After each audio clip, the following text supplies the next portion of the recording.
We see misalignment with the needs of people and a troubling lack of fiscal coherence at a moment when Grenada cannot afford this. How can government ministers beat their chests and declare things are happening when our people across the length and breadth of Grenada are struggling every day? Where is the conscience, Mr. Speaker? Mr. Speaker, electricity bills have skyrocketed, squeezing already stretched incomes. Many are choosing between keeping their lights on and buying medication. Mr. Speaker, in less than 2 years, the government sold more passports than the NNP administration sold over 9 years, raising more than $1 billion in revenue.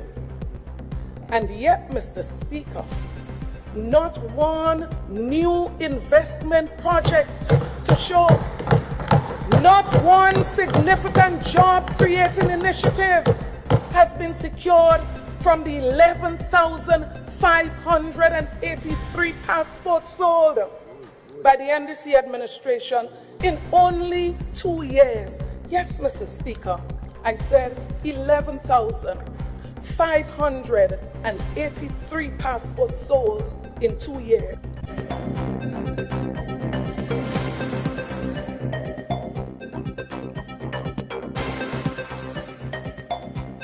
Thank you very much, Mr. Speaker. Members of this honorable House, fellow Grenadians at home and abroad, I rise today, Mr. Speaker, with a deep sense of urgency, a profound sense of purpose, and an unwavering commitment to our people. Member, I made one error. I didn't tell you how much time you have. So let me just inform you that you have 2 hours and 29 minutes. You need to know as you present. Yeah? Thank you. I timed him myself, Mr. Speaker.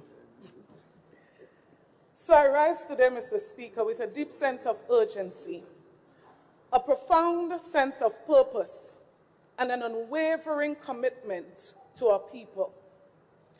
As I discharge my duty in responding to the 2026 estimates of revenue and expenditure, Mr. Speaker, I stand anchored in gratitude to Almighty God for his unwavering faithfulness, which is captured by the prophet Jeremiah in Lamentations 3:22-23, and I quote, "The steadfast love of the Lord never ceases. His mercies never come to an end. They are new every morning. Great is his faithfulness." Mr. Speaker, in these challenging and uncertain times, this truth grounds me. It sustains our nation, and it renews our hope. Mr. Speaker, a national budget is not just a collection of numbers. It is a moral document. It should speak to the lives of our people, their struggles, their hopes, and indeed their future.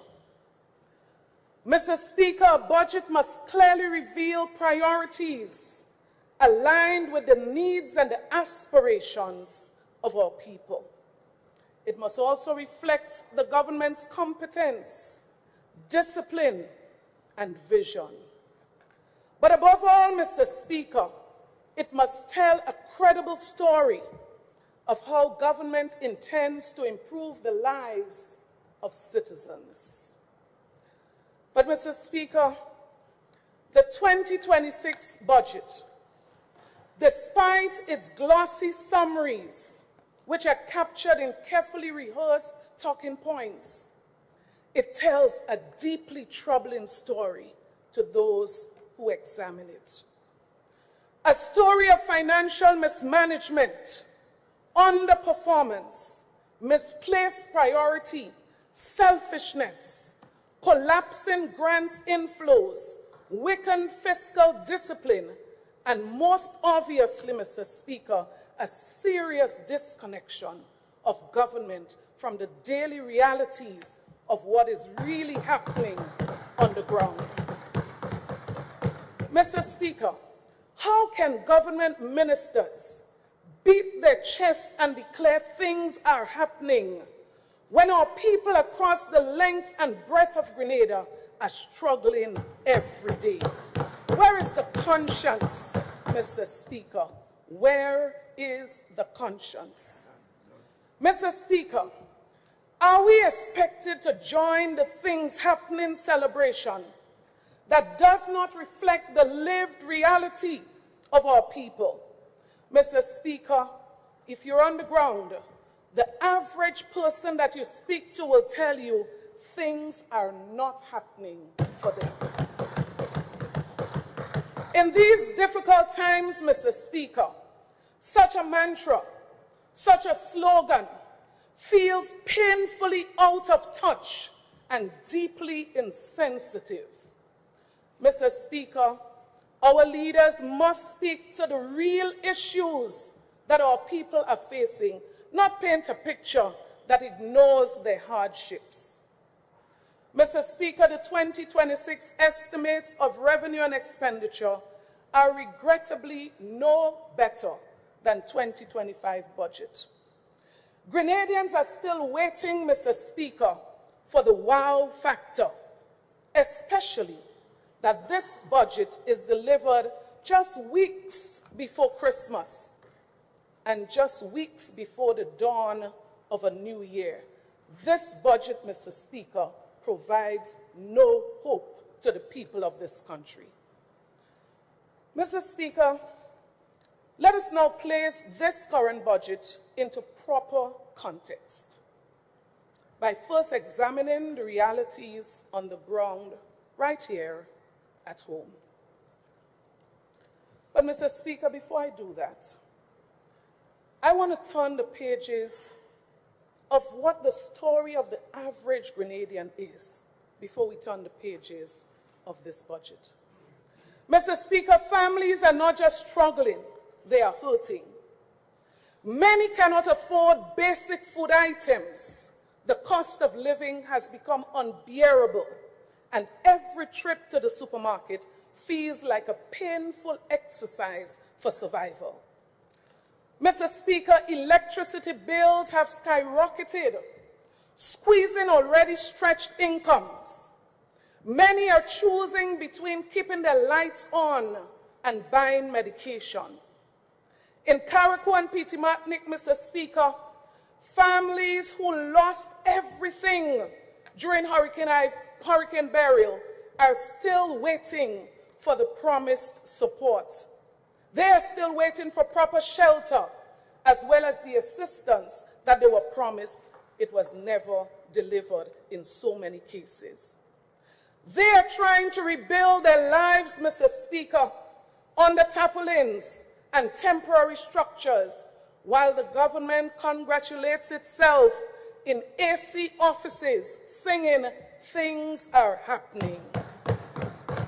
Mr. Speaker, across the country, our roads are crumbling into symbols of poor planning, delayed action, and failed leadership. People are driving through potholes that damage their vehicles, delay ambulances, and create unnecessary inconvenience for businesses and residents in the area. The cost of this development is way too high, unnecessarily high. Mr. Speaker, unemployment continues to weigh heavily on many, especially our youth, despite the numbers reported. Many young people feel abandoned, overlooked, and excluded from the opportunities that they were promised. Many small businesses, the backbone of our economy, are struggling to survive. Even large companies, Mr. Speaker, are under pressure. The government decisions, poorly timed, poorly communicated, and poorly thought out, have pushed many to the very brink of closure. Mr. Speaker, many contractors are on their knees begging the government for outstanding payments so that they do not have to disappoint workers ahead of Christmas. Mr. Speaker, imagine this. Some contractors have been waiting over a year, in some cases far more than a year, for payments that are owed to them by the government. I imagine, Mr. Speaker, the Minister of Finance is saying, like Rootsman Kelly, "I nothing, things happening." Mr. Speaker, farmers and fishermen who feed this nation are being ignored. Some have not received a single dollar from the assistance that they were promised after Hurricane Beryl, even though government received $118 million in insurance payouts, part of which was specifically for farmers and fishermen. Mr. Speaker, as farmers continue to fight perennial larceny, high input cost, and poor market access. Mr. Speaker, our healthcare system is in crisis. While the government chases a far-fetched futuristic dream, the hospitals and clinics we depend on today are short of medication, short of basic supplies, short of staff, and short of hope. Mr. Speaker, I'm taking time to put this budget in its proper context. Mr. Speaker, these are not statistics, but these are the lived realities of our people. This is the Grenada that exists beyond the tables and the appendices and the nice words of the 2026 budget. Obviously, Mr. Speaker, things are not happening for the average Grenadian. And that is why, Mr. Speaker, I find this 2026 budget to be such a profound disappointment because it does not address the serious issues affecting Grenadians in this country. Mr. Speaker, people are crying out, not for a budget speech that is loaded with political rhetorics or glossy themes, but for a budget that sees them, a budget that hears them, and a budget that responds to them with urgency, empathy, and compassion. Only then, Mr. Speaker, can they honestly say things happening. Don't just try to convince them that things are happening. They want to feel that things are happening. They want to know that things are happening, especially in their pockets, as the young men would say. Mr. Speaker, only yesterday in Grenville, a small business owner said to me, and I quote, "If people cannot put food on their table, then lights and other projects make no sense."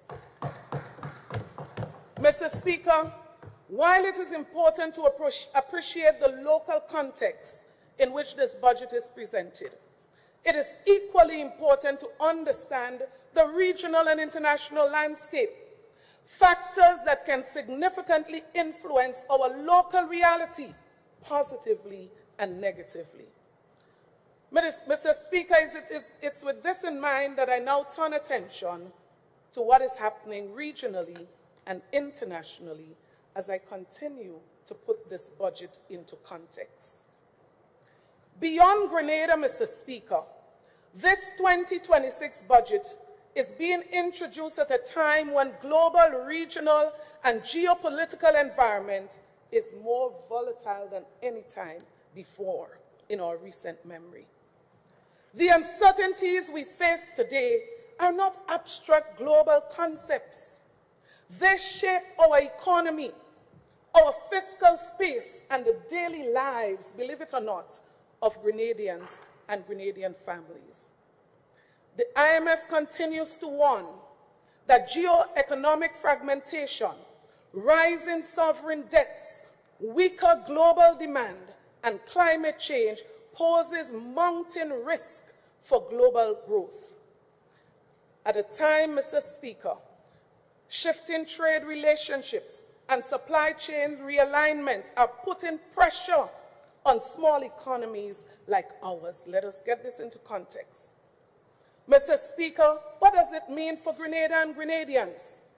Mr. Speaker, our import of food, fuel, and basic consumer goods, our people can be affected and are being affected seriously. Added to this, Mr. Speaker, the escalating geopolitical tensions around the world continue to disrupt global markets. These conflicts are driving up fuel costs, raising shipping and insurance costs, and destabilizing commodity supply chains. Grenada is not isolated from these effects. These shocks, Mr. Speaker, influence the cost of food, transportation, and electricity, and they intensify the cost of living burdens for people.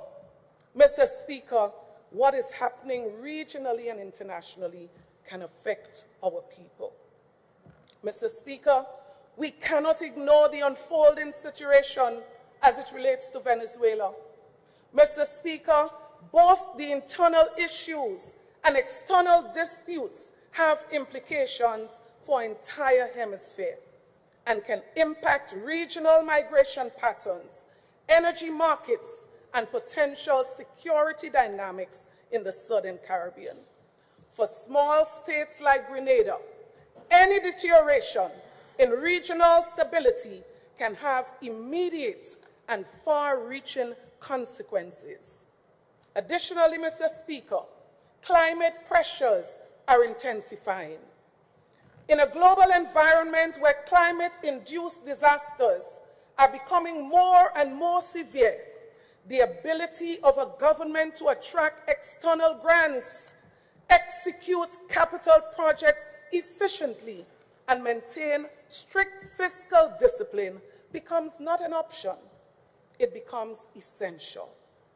Yet, Mr. Speaker, despite our local realities and these regional and international storms which are gathering around us, what we see in the 2026 budget is not bold leadership, not strategic vision, not responsible governance. Indeed, we see misalignment with the needs of people and a troubling lack of fiscal coherence at a moment when Grenada cannot afford this. This budget, Mr. Speaker, does not relate and reflect the local, regional, and international context in which it is presented. Mr. Speaker, I shift focus now to look at the economic context in which this is presented. Mr. Speaker, to fully appreciate and understand the current economic realities of Grenada, we must understand the fiscal position inherited by this government and the policy posture that it took immediately after the election in the face of regional and global challenges. Mr. Speaker, when this government took office in 2022, it inherited over $500 million in reserves, a primary surplus, fiscal surplus of $84.5 million, an overall surplus of $30.4 million, strong donor confidence in grants exceeding $200 million, a stable and declining debt to GDP trajectory of 63.7%.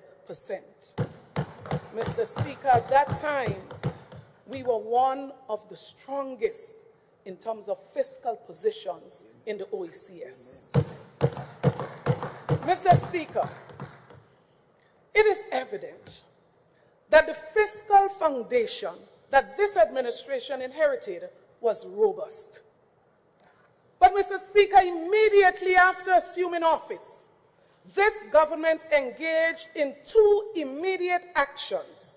One, a spending spree, and two, a CBI drive. Mr. Speaker, in less than 2 years, the government sold more passports than the NNP administration sold over 9 years, raising more than $1 billion in revenue. And yet, Mr. Speaker, not one new investment project to show, not one significant job-creating initiative has been secured from the 11,583 passports sold by the NDC administration in only 2 years. Yes, Mr. Speaker, I said 11,583 passports sold in 2 years, resulting in over $1 billion in revenue.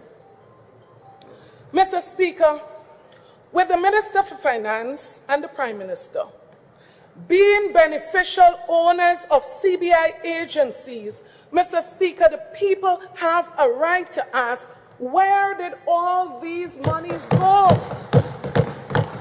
But permit me to move quickly on, Mr. Speaker, to ask the people through you, have you seen any new CBI projects? Can you see where hundreds of millions of CBI revenues have gone? Mr. Speaker, Grenadians want to see evidence that the hundreds of millions generated through the CBI program are transforming this country. They want to see meaningful investment, real development, and tangible progress, Mr. Speaker. Not headlines, not slogans, not promises. They want to see real action on the ground. Because, Mr. Speaker, you know what? When we look back at the years under the new National Party's administration, CBI revenues translated into real investment, real transformation. Mr. Speaker, I would just name a few. Silver Sands Hotel, Mariposa Condominium, The Point at P.T. Calvini, Silver Sands Beach House, Six Senses Hotel, Intercontinental Resorts. Amen. Mr. Speaker, these were not PowerPoint dreams or PR speeches. These were real CBI projects that people can see today. But more importantly, created real jobs, stimulating the construction industry, generating tourism activities, and expanding our economic footprint, Mr. Speaker. Not pie in the sky. Mr. Speaker, that is why the people are asking for real jobs, real opportunities, real development, not talk without results. Mr. Speaker, despite these unprecedented inflows of revenue that kept the country afloat in 2023, the fiscal picture for 2025 and what is projected for 2026 is nothing short but alarming. Mr. Speaker, the debt to GDP moved from 63.7% in 2022 to 71.9% in 2025. Mr. Speaker, according to the medium-term fiscal report of the government, which is before this Honorable House, there is an overall deficit of negative $279.1 million, which equates to negative 6.9% of GDP for the year 2025. Mr. Speaker, arguably, this is the largest deficit in the history of Grenada, Carriacou, and Peter Martinique. You see, this government loves to talk about first, but it's interesting that they never claimed this first. Mr. Speaker, so we moved the overall surplus from $30.4 million to a deficit of $279.1 million. Sadly, Mr. Speaker, no change is on the horizon.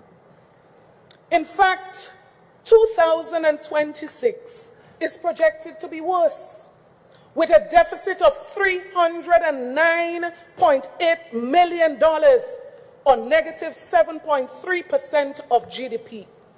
Mr. Speaker, $30.4 million more in than the 2025 deficit. Where are we heading? Mr. Speaker, this means that for 2 consecutive years, this government has run an overall deficit averaging approximately $300 million per year after inheriting reserves of over $500 million in 2022. Let us look at the economic context. Very important, Mr. Speaker. Mr. Speaker, this is not misfortune. Mr. Speaker, this is not bad luck. This is a clear case of mismanagement of the economy. A clear case of mismanagement. While it's concerning that the government plans to borrow some $450 million to address the rising deficit, what is even more alarming is the disconnect, Mr. Speaker, between this expenditure and the actual needs of our people, as well as a seemingly intentional effort to mislead the public with a new classification of expenses. Mr. Speaker, the 2026 budget outlines 3 expenditure categories: recurrent, capital, and a new category called initiatives expenditure, with allocation, Mr. Speaker, of $1.7 billion, $370.4 million, and $206.7 million, respectively. Mr. Speaker, the introduction of a new expenditure category, initiatives, creates the impression that this government is launching a whole new portfolio of new projects and programs totaling $206.7 million. Mr. Speaker, those who know, well know. This suggests, Mr. Speaker, an investment outlay of $577.1 million. This suggests. Mr. Speaker, this is far from the truth and what is presented, Mr. Speaker, in a very skillful way, and represents an unfortunate attempt to mislead the people of this country. According to the government's own classification in Appendix C, initiative expenditure are simply recurrent expenditures disguised, we believe, as new investments. Mr. Speaker, let us be clear. Recurrent expenditure are exactly what they are, and therefore must be classified as recurrent expenditure. They do not have an end date. They are recurrent expenditure. This classification, therefore, Mr. Speaker, reveals a disturbing truth, that recurrent expenditure have ballooned by $192 million. Meanwhile, Mr. Speaker, the government's capital or investment outlay has been slashed by $126 million. While this does not alter the reality of our financial challenges, Mr. Speaker, it does impact the discussion regarding the alignment of expenditures to the needs of our people. The alignment of our expenditures to the needs of our people. Mr. Speaker, in what appears to be a strategy to divert attention and create artificial excitement ahead of yet another deficit budget, and in an attempt to mask the dismal performance of an inept administration, the National Democratic Congress rolled out the Things Happening campaign. Mr. Speaker, they were so eager to convince themselves and the general public that things are happening, that they saw nothing wrong, Mr. Speaker, with using a political party platform to switch on lights for a government-funded project. Desperation, Mr. Speaker, has a way of stripping away good judgment. Mr. Speaker, the people know. Anyone, Mr. Speaker, can craft a catchy statement, a catchy slogan to influence minds. Things happening, things happening, things happening. As if to believe that the more you say it, is the more people would believe it. But the reality, Mr. Speaker, is that our people feel every single day the pressure of the rising cost of living. Our people are affected every day by the policy decisions of this government. Mr. Speaker, all I say is, who feels it, knows it. Mr. Speaker, but you know what? If someone can boldly proclaim publicly that they are set for life, while many people cannot make a trip to the supermarket, then yes, things happening, but only for a select few. Amen. As we examine the 2026 projections, Mr. Speaker, and reflect on the government's performance in 2025, we will clearly see whether things are happening and, more importantly, for whom these things are happening. I will now shift my attention, Mr. Speaker, to the sections of the budget that influence lives and livelihoods of our citizens, some of which the government emphasized in its election campaign and indeed in the last two budgets presented. Let us first look at the troubling picture of what is really happening in the health sector. Mr. Speaker, if there is one sector that truly reveals the gap between government promises and actual results, it will be healthcare. Mr. Speaker, the current state of our health system is not just disappointing, it is alarming. When government repeatedly announces big plans, big investments, big transformation, yet fails to deliver even on the basics, it is unconscionable, Mr. Speaker, to say things happening. Beat your chest, things happening. Mr. Speaker, Budget 2026 portrays a health system that is underfunded, under-resourced, while the events of 2025 tell a story of underperformance and a ministry that definitely is lacking effective leadership.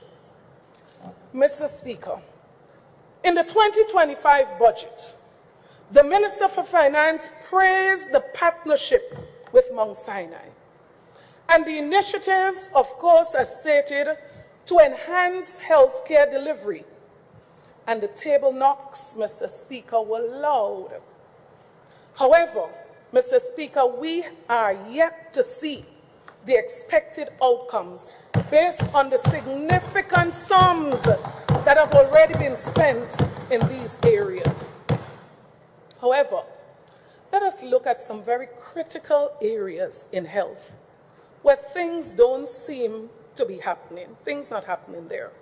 Number one, upgrade of health facilities.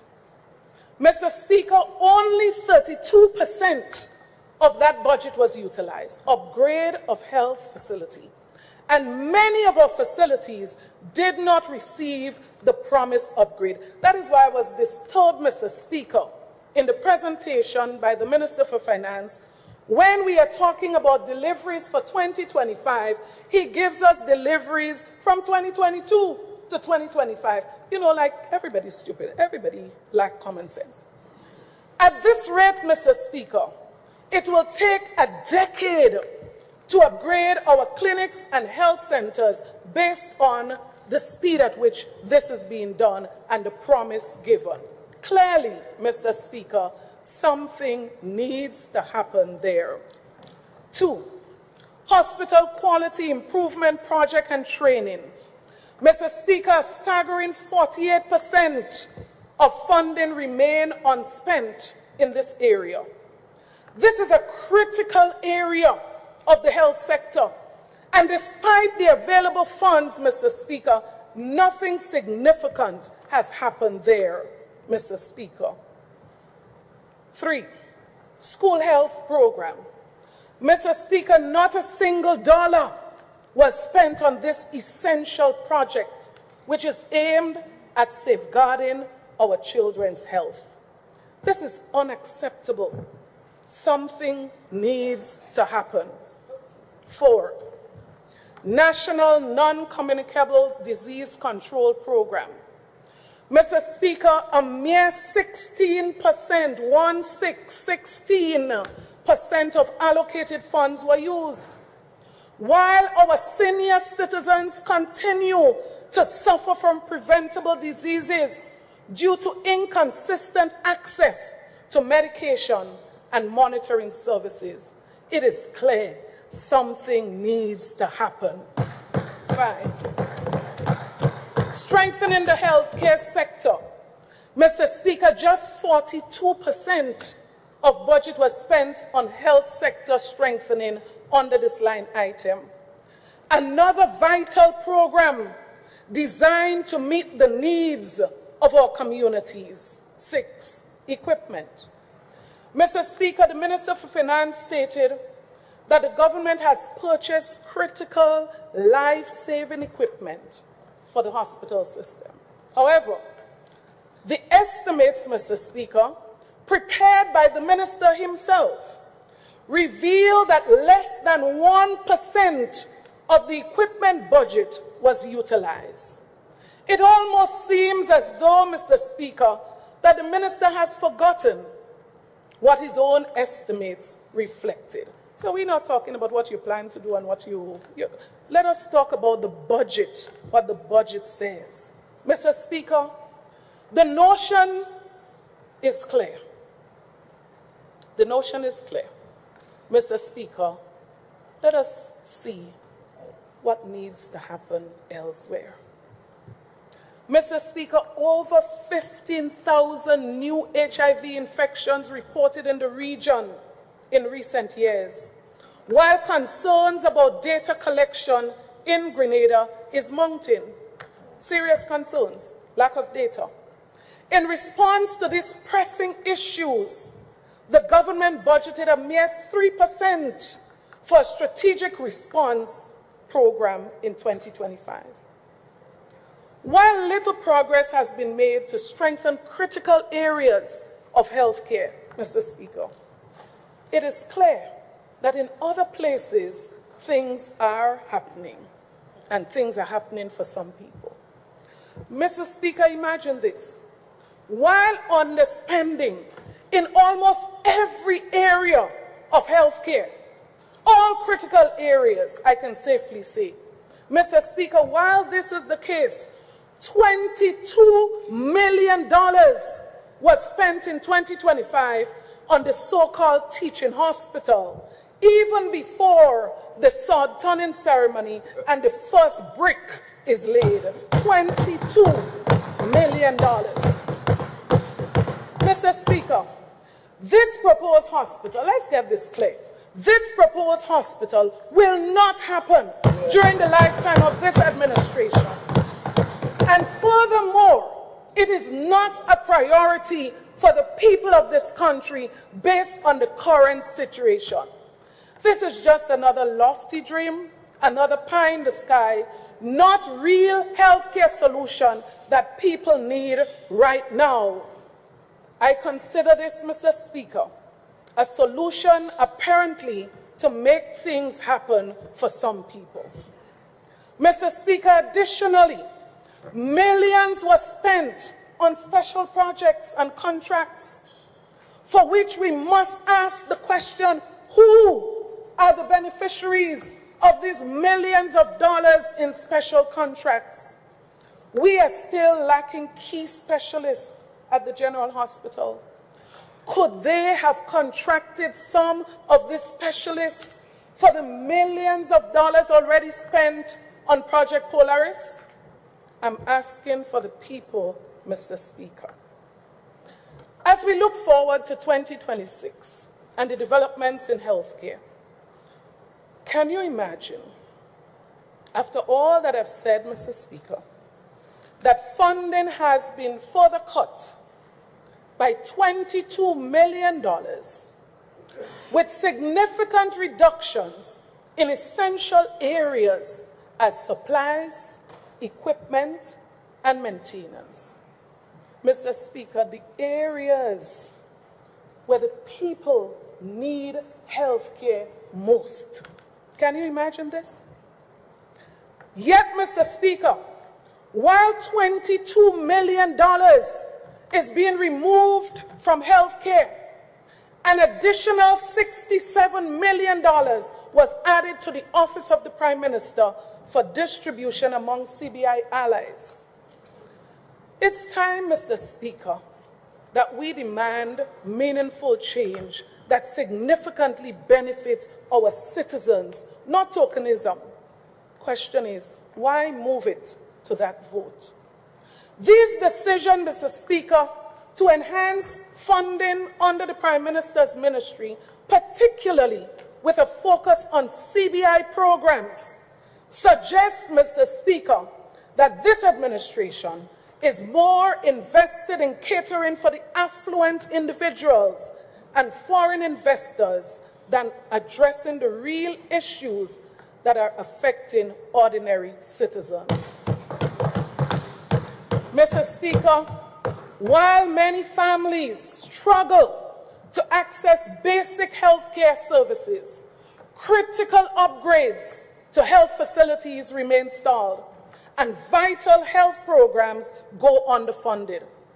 This substantial investment, Mr. Speaker, in a selected group highlights a disparity that cannot be ignored. It explains why, Mr. Speaker, the Minister for Finance could not report on the mere achievements of 2025, but had to go all the way back the last 3.5 years. Mr. Speaker, before I complete health, I will address the commitment to regularize workers with the stroke of a pen. Mr. Speaker, it is obvious that regularization is no longer carried out by the Public Service Commission as constitutionally mandated. Instead, this government is implementing a form of regularization that relies on contract. Very strange, very strange. Mr. Speaker, it's not just strange, it is deceptive. Mr. Speaker, health workers deserve specific mention in this regard, considering the impending statutorization of that ministry. These workers, Mr. Speaker, have already been denied the 1958 pension, which was promised by this government and sanctioned by the court ruling that the NNP administration accepted without appeal. Instead, what was provided was a national savings plan operating as a pension plan, one that currently offers no guaranteed minimum pension for the rest of a worker's retired life. This new pension arrangement, Mr. Speaker, must be revisited. And I give the commitment, Mr. Speaker, that it will be revisited by a new National Party administration, specifically in the context of the court ruling, the tenure of workers, and the Constitution. Otherwise, as the Minister for Finance said when he was speaking, far likely, these persons on the SUSU pension will indeed end up on the SEED program. Mr. Speaker, while these workers remain under contracted regularization, I have a few questions for the government. What will happen to their security of tenure as they transition into this new arrangement? How is the government planning to address their benefits, Mr. Speaker? More questions than answers. But I must now move to see what's happening in social development. Mr. Speaker, social development is the cornerstone of a compassionate nation. It encompasses the ministry's responsibility for elderly, children, differently abled individuals and youth at risk, and vulnerable families. Mr. Speaker, these are people who depend on the government and the government programs for their very survival in many cases. Mr. Speaker, in the 2025 budget, the minister proclaimed the government's commitment to building a robust social protection system. Nice words. However, Mr. Speaker, it is essential to assess the truthfulness of this claim. Mr. Speaker, when we examine the capital program under social development in 2025, what we find is not a story of compassion and progress, but a troubling narrative of systemic failures, unfulfilled promises, and disappointing results. The numbers reveal a stark reality. Let's review a few alarming examples. 1, support for disabled persons. This was identified as a key initiative in 2025. Mr. Speaker, only 38% of the budget allocated for the disabled community was utilized, leaving many individuals without the mobility aid that they need, therapy services, accessible facilities, and essential support that they desperately need.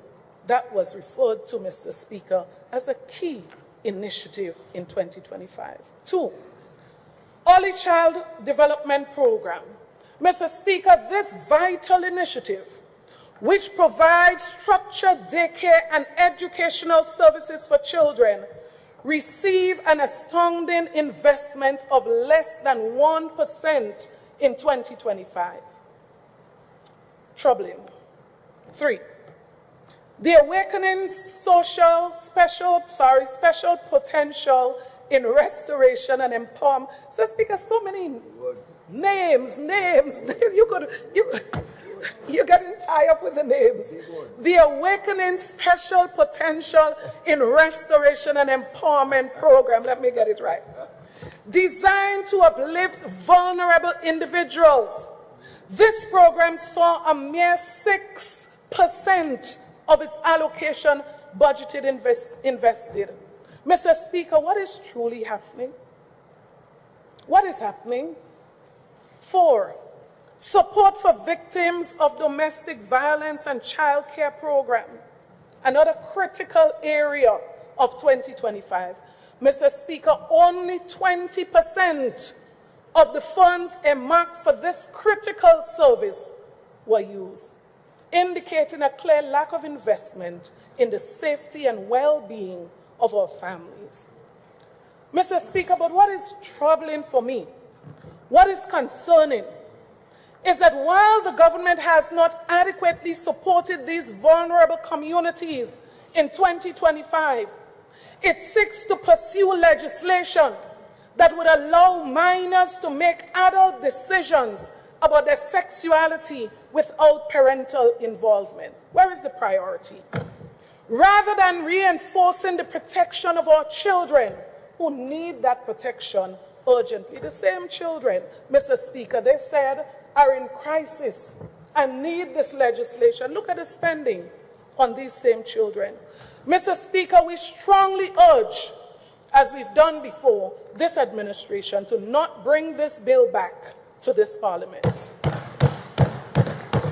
Mr. Speaker, as we look towards 2026, the outlook does not seem to improve since the budget for social services has been slashed by a troubling $16 million. Now let's look at the contrast, Mr. Speaker. Let us look at the contrast. While assistance for vulnerable communities wanes, We see millions, Mr. Speaker, squandered on first-class travel and extravagant accommodation for our Prime Minister. Mr. Speaker, the Prime Minister's travel budget astonishingly exceeded its allocation by 45% in 2025, while the people of Grenada are left to cover the costs, Mr. Speaker, for his constant traveling companions, like his personal photographer, his chief of staff, his executive secretary. Mr. Speaker, this excessive spending highlights a blatant disregard for the pressing needs of the citizens of this country. Mr. Speaker, this disparity does not just demonstrate selfishness. It illustrates, Mr. Speaker, that things are indeed happening. Not for the majority, Mr. Speaker, but for the privileged few at the expense of the masses. Just look at where the monies are going in this budget, and you understand where the priorities of this government lies. Mr. Speaker, I now shift my attention to what is happening in housing. Mr. Speaker, things happening, but is what? What is happening? Mr. Speaker, during our electoral campaign, this government pledged to deliver 500 Grenadian-style houses every year. I mean, they could have just said 500 houses, but, you know, they love nice words. 500 Grenadian style. I don't even know what's our style. Regrettably, Mr. Speaker, regrettably, this commitment has morphed into Project 500, which predominantly features a prefabricated housing solution that is definitely not our style. So I'm not sure what our style is, but I know it is definitely not prefab houses. That's not our style. Mr. Speaker, to date, a staggering $17 million has already been spent on Project 500. Mr. Speaker, despite this enormous investment, only a few units, and I'm saying a few because I'm sure it's not more than 5, has been completed. Mr. Speaker, if we have our math right, we should be on 1,500 houses based on the promise of this administration. Mr. Speaker, 17 million spent with about 17 sample units under construction is not progress. Mr. Speaker, this is a serious red flag. That's not progress. What this reveals, Mr. Speaker, is not a housing revolution, but a project that shows very little in what it has achieved. Mr. Speaker, very little to show, large amounts spent.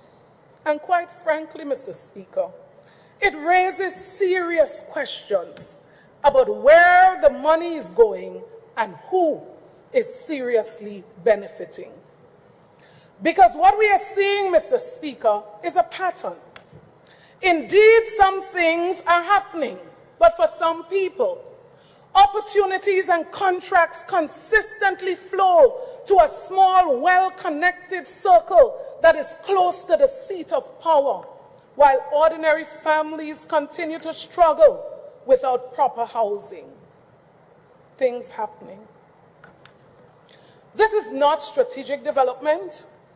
This is not value for money, Mr. Speaker, and it's definitely not transformation, as the people know it. This, Mr. Speaker, is a cause for serious concern. The previous administration made significant strides by leaving behind 600 housing units, yet many of these remain unoccupied 3.5 years later. Mr. Speaker, the housing crisis faced by our citizens intensified following Hurricane Beryl, And now we see a troubling reduction of $12 million proposed for housing in the 2026 budget. So, Speaker, this has been a depressing exercise, to say the least. Mr. Speaker, I must here draw special attention to the residents of Carriacou and Petite Martinique. Mr. Speaker, they have suffered immense property damage as a result of the passage of Hurricane Beryl. According, Mr. Speaker, to the budget report spanning 2024 to present, expenditures have reached an astonishing $215 million, yet we are still awaiting the realization of the 200 houses for St. Patrick and the significantly higher numbers for Carriacou and Petite Martinique. Mr. Speaker, it is disheartening to witness families in Carriacou and Petite Martinique leaving without adequate housing, as fewer than 50 build-back better houses have been handed over to date. Mr. Speaker, the promise to deliver only 100 build-back better houses by December 2024. Imagine, Mr. Speaker, we have not even crossed half of what was supposed to be completed by 2024. So now we should have been, Mr. Speaker, over 200, 300. We are still under 50, but things happening. Moreover, Mr. Speaker, local hardware suppliers continue to face unpaid debts, and there is rising trouble, Mr. Speaker, as many of them try to stay afloat. Mr. Speaker, troubling questions about the fiscal management of the Build Back Better program, not just by the opposition, Mr. Speaker. This House knows that serious questions have been raised.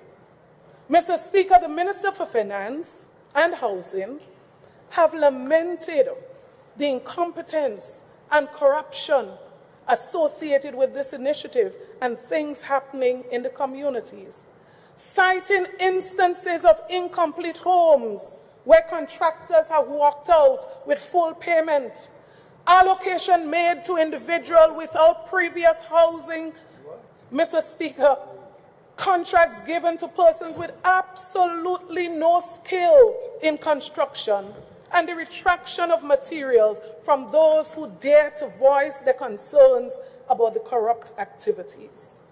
Mr. Speaker, while corruption persists within the government housing programs, budget reduction means that the less fortunate among us should not expect far more than what was done in 2025. Mr. Speaker, as with low-income housing, citizens would need to interact with financial institutions to navigate their challenges, Mr. Speaker.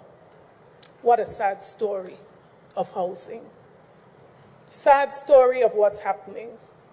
We now turn our attention to education. Mr. Speaker, education is still the bedrock of national development. It is the single greatest tool for breaking cycles of poverty, building human capital, and preparing a nation to compete in a rapidly evolving global economy. Yet, Mr. Speaker, in 2026, estimate presents a troubling picture, not of progress, but of mismanagement, underperformance, and introduction of policies that sounds good in speeches, but fail our families on the ground. Mr. Speaker, let us confront the realities on the ground so we better understand the context of this statement. Parents are struggling more and more every day to keep their children in school as transportation costs, uniform, equipment, material, and supplies costs continues to rise. Students at Tamsisi, students at Nulo, Mr. Speaker, some drop out, not because of lack of talent and ambition, at a time when education is free, Mr. Speaker, but they cannot afford the hidden cost of education. Mr. Speaker, at-risk youth are becoming more disconnected from the education system, as seen in the increasing gambling among minors, school violence, absenteeism, and declining participation in technical programs. Mr. Speaker, teachers are overwhelmed and over-resourced, Mr. Speaker. Many classrooms lack the basic teaching materials, and the complaints go on and on and on when it is better. Mr. Speaker, stakeholders are complaining about the school maintenance program, the lack of accountability, millions spent, the lack of accountability.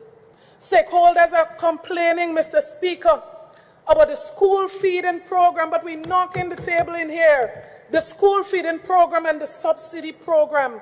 Checks are paid in some cases 4 months late, and schools have to find the resources to continue to feed children. Some cases they do their best, bread. Mr. Speaker, even teachers, as related by teachers themselves and principals, consistently paid late, while special anointed contractors are paid in advance. You just have to be close to the seat of power, and you can get your payments in advance. Amen. Mr. Speaker, while the government speaks about free tuition and expanding opportunities for students, the lived experience of students, parents, and teachers, even principals, tell a different story. And when, Mr. Speaker, we turn to the 2025 estimates, the truth becomes even clearer. As you look at 2026, education is not being managed effectively. Programs continue to underperform as the government continues to push new policies without the necessary consultation with stakeholders. Without putting the proper systems and structures in place, they continue to tick the boxes. Let us take a closer look, Mr. Speaker, at what is happening in education and some of what was referred to in 2025 as the major transformational projects of education. 1, National Innovative Skills Enhancement Program, NICE. Nice words. Mr. Speaker, despite its attractive title, NICE is really a repackaged project. Mr. Speaker, this project received $3 million in the 2025 budget, but only 28% was actually spent. 28%. How can we boast? How can we knock the tables, Mr. Speaker, about this as an achievement? How can we say things are happening when we refer to this project? How can we truly prepare young people for a modern workforce when the very program designed to skill and reskill them is largely untouched? This is yet a case, another case, of nice words, Mr. Speaker, very little action. 2, the Grenada Education Enhancement Program, GIP. Mr. Speaker, this program also reflects poor execution. Yes, we hear periodically those announcements of things happening with school construction. St. Andrew's Anglican Primary School, St. David's Catholic Secondary School, Grenada Christian Academy, etc., etc., etc. But, Mr. Speaker, let us be honest, at least with ourselves. Every one of these projects were inherited by the NDC administration. They started under NNP. And I know, Mr. Speaker, that someone would be brave enough to come here to tell me, Mr. Speaker, that that is not true, because construction of the St. David's Catholic Secondary School did not start under NNP. Mr. Speaker, I can tell you I walked the land because it was a struggle to find lands for this project. We secured the lands for this project. We engaged CDB. CDB was supposed to be here in Grenada before the last election to launch that phase of this program, Mr. Speaker. So I'm saying with all confidence, they are all inherited projects of the end. Mr. Speaker, is this underperformance or is it mismanagement? Remember, Mr. Speaker, this administration said things were happening too slow. So they came with a brilliant idea. They came to set a new implementation record. What we are experiencing, Mr. Speaker, right now is not just slow implementation, but significant cost overrun, costing the taxpayers of this country. Number 3, we're still under projects, significant projects under education. TVET Enhancement and Expansion Program. Mr. Speaker, in 2025, in the budget speech, the Minister for Finance assured the nation that the government would transform technical and vocational education in 2025 by strengthening TVET programs and establishing TVET centers throughout Grenada, Carriacou, and Petit-Martinique. Well, let me take this back. I don't recall if he said Carriacou and Petit-Martinique, in Grenada. But the result, Mr. Speaker, tells a different story. Mr. Speaker, only 20% of the TVET budget was spent. No new skills centers were constructed, not even started. And the ones that were to be upgraded remained stagnant. They were projects under the new National Party administration. Students continue to lack tools and materials. Instructors operate with insufficient resources. Where is the implementation? Where is the transformation? Mr. Speaker, and I ask also, where is the Ministry of MIT in all of this? Mr. Speaker, in both the 2024 and the 2025 budget, the government boldly declared nothing happened in the area of skills training before they took office. They used this narrative, Mr. Speaker, to justify promises of sweeping transformation and allocation of significant funds in the last 2 budgets to fix what they called a broken system. But today, Mr. Speaker, I can confidently, without a shadow of a doubt, say that nothing significant has happened in skills training since this administration took office compared to what has happened under the NNP administration. Mr. Speaker, despite all the loud declarations, despite the big speeches, despite all the allocations in the past 2 estimates, the results are missing. The outcomes are invisible. And the promises remain exactly what they are, promises. Mr. Speaker, you cannot proudly pound the table year after year about what you intend to do when almost after 3 years, you have not scratched the surface in any significant way. No real transformation as you have promised it. We didn't ask you to do anything. You promised what you're going to do. Mr. Speaker, before 2022, and I want to share what is described as nothing, and I wish we'll have more of that happening right now.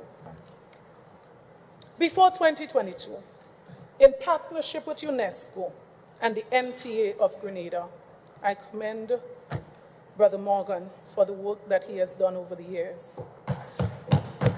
Mr. Speaker, Grenada completed a national TVET policy review. The NTA supervised award of 7,000 CVQ, Caribbean Vocational Qualification, and NVQ certificates. The top skills areas awarded locally and regionally, Mr. Speaker, according to this report: construction trade, hospitality and tourism, and electrical installation. Mr. Speaker, additionally, the ministry piloted TVET centers of excellence and offered training in and out of school youth. I actually looked up and saw one of the persons who completed this course, Mr. Speaker, at centers like SAS and Westerhall Secondary School. The ministry piloted CVQ certification through CXC, Mr. Speaker, in 5 secondary schools. The Center of Excellence in Mount Rich was established, which supplies furniture, Mr. Speaker, not just to schools, but to private companies and even government ministries. And the ministry ran a primary school skills development initiative with centers in each district. Mr. Speaker, transformation can be positive or negative. But what we expect of this government, Mr. Speaker, will be to take what they met and to improve on it. Mr. Speaker, we will commend you for that. Forget about the nice words, Mr. Speaker. I really do want to dwell, Mr. Speaker, for a moment on another transformational project, the National School Bus Pilot Program. Table knocks, Mr. Speaker, were many when this project was presented on Monday. Mr. Speaker, we have no problem, let me say this on the onset, we have no problem with a school transportation program. Let me say this first. But unfortunately, Mr. Speaker, I have to say, too much was wasted on this pilot project. Hospital needing support, families needing support, and we are wasting so much resources.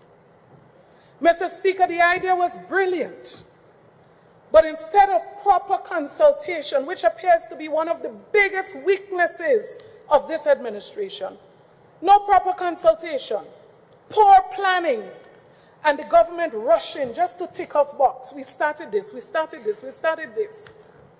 Mr. Speaker, so imagine children who are unable to go to school because their parents cannot pay for the school bus. Mr. Speaker, these children are home while a bus is hired by the program. Only 2 children, 2 students on the bus because of the contract arrangement, Mr. Speaker, while the bus driver received a flat amount of $6,500 per month. Mr. Speaker, imagine knocking the table for this. Mr. Speaker, things happening. Yes, a lot. Mr. Speaker, imagine this. I've never seen this. I've never seen this. Bus operators saying to you that they feel bad every month when they collect this check, $6,500, and some days up and down. 2 children, based on the contract, they cannot pick up anyone else. Mr. Speaker, what a waste. What a waste. But you know what? I don't know if it's conscience, but check it out. Mr. Speaker, before the pilot ended, most of the busmen dropped out from the program. I don't know if it was the late payment that they complained about, or I don't know if it's their conscience, they just could not do this. Mr. Speaker, this is depressing, to say the least. Mr. Speaker, education is not just a line item or political talking point. As you say, I agree, it is the future of this country. Mr. Speaker, based on the government's own numbers, the sector has underperformed badly. Mr. Speaker, the 2026 estimates offers no strategic vision, no credible pathway, or improving of outcomes in education, nor the previous areas that I referred to. That is why I'm so disappointed, Mr. Speaker, in this budget. Mr. Speaker, I now turn my attention to what is happening in youth. Let's see what's really happening there. Mr. Speaker, during the campaign, the Prime Minister promised the regularization of all Imani trainees within 6 months of taking office. As a matter of fact, I listened to a clip myself, and the trainees were told, if you're victimized, you don't have to go to anybody else, come to me. Report to me.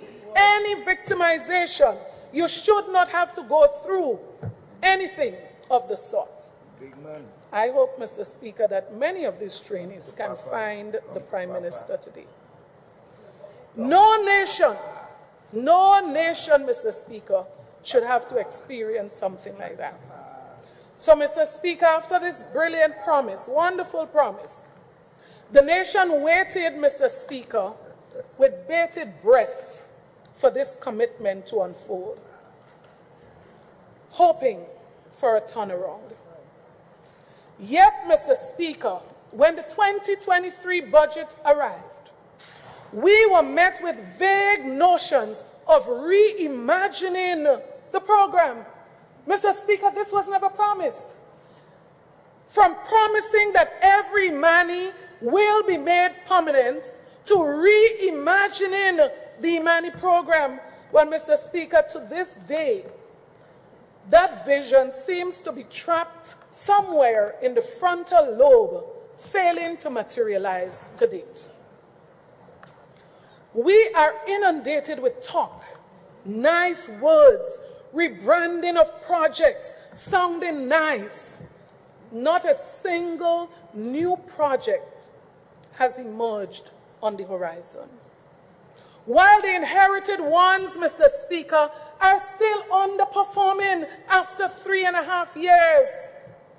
By 2025, we were forced to witness the unfortunate demise or the near death of critical projects like Youth Biz, Project Fly, the Sewing Cooperatives, Project Reach, the Skills for Youth Employment Program.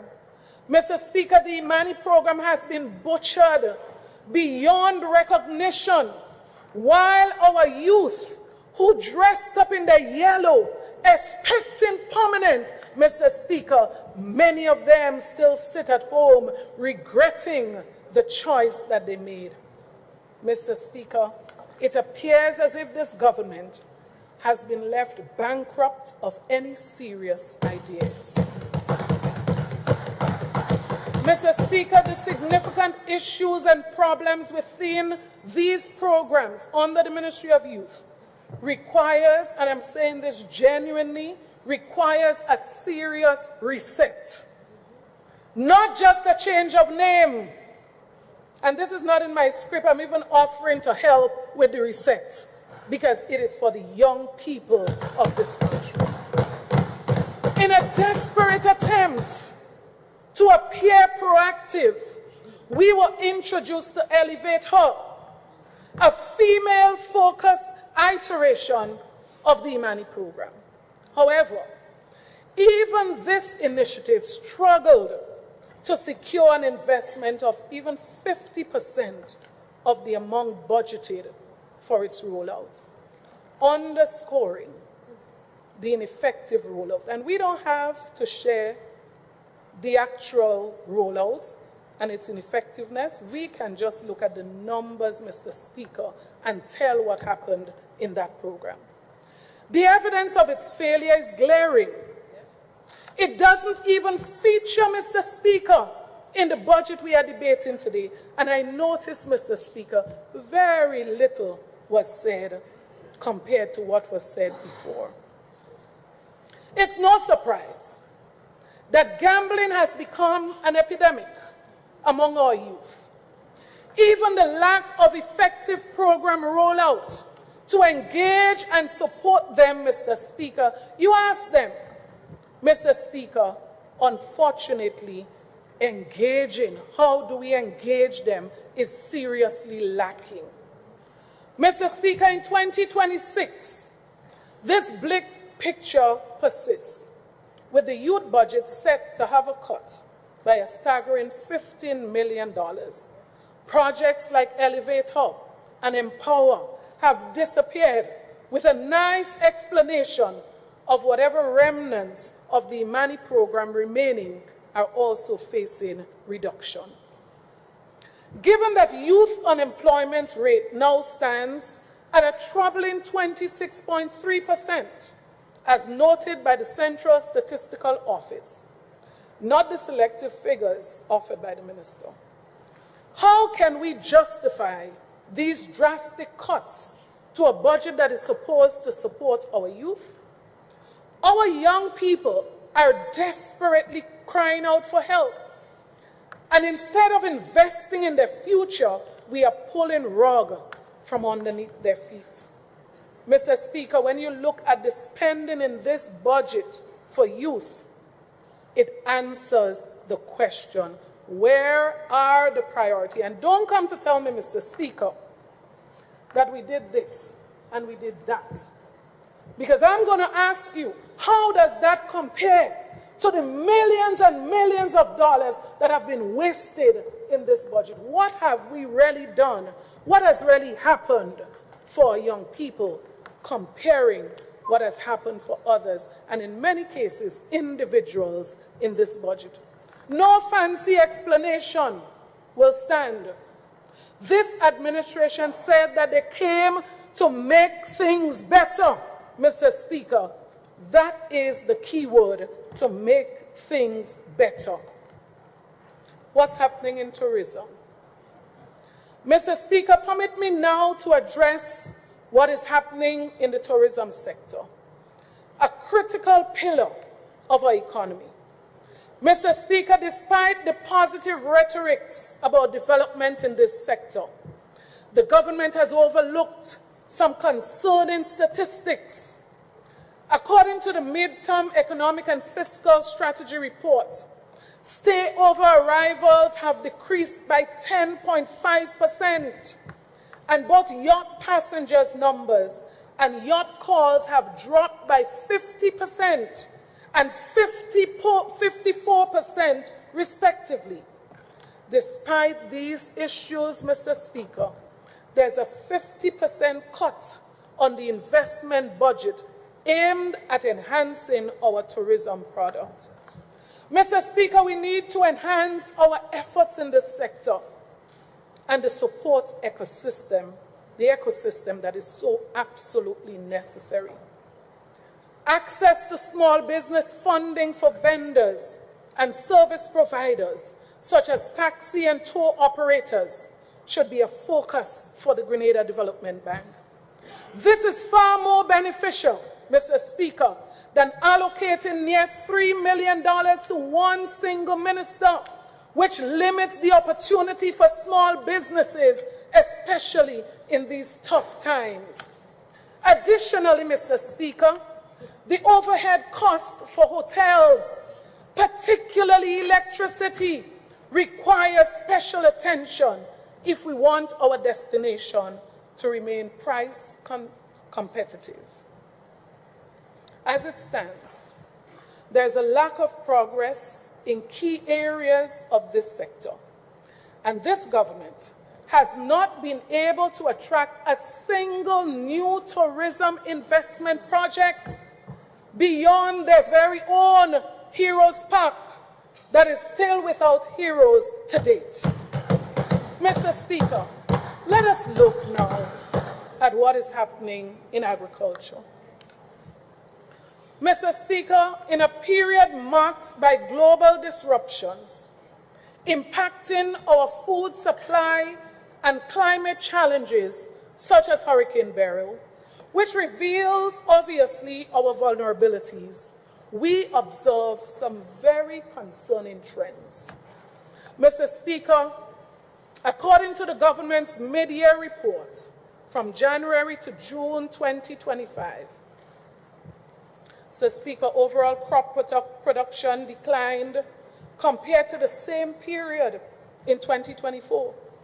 Nutmeg and maize faced the most significant drop, 51.3% and 33.3% respectively, due to the loss of mature trees, stock, and prolonged wet conditions hindering rehabilitation.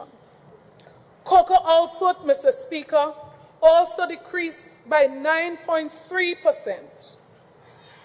As you travel through communities, you will see farmers are struggling to replant as Hurricane Beryl has devastated fields, toppled nutmeg and cocoa trees, and destroyed livestock and equipment. Many have yet to receive the promised post-storm assistance, and some recipients are not farmers. Some recipients are political. This is sad, Mr. Speaker. Farmers are actually pointing. Farmers are pointing out, naming, identifying the political favors in the distribution of these benefits. Mr. Speaker, we need to get serious about getting our agriculture going in a serious way, not just distribution of some animals. Let's strategically, Mr. Speaker, what is key, what is important? Farm roads, critical, Mr. Speaker. Many of them are in poor conditions, and some farmers are forced to abandon their farms. Now, this is not me waking up one morning and having some kind of, Mr. Speaker, these are the expressions of farmers themselves.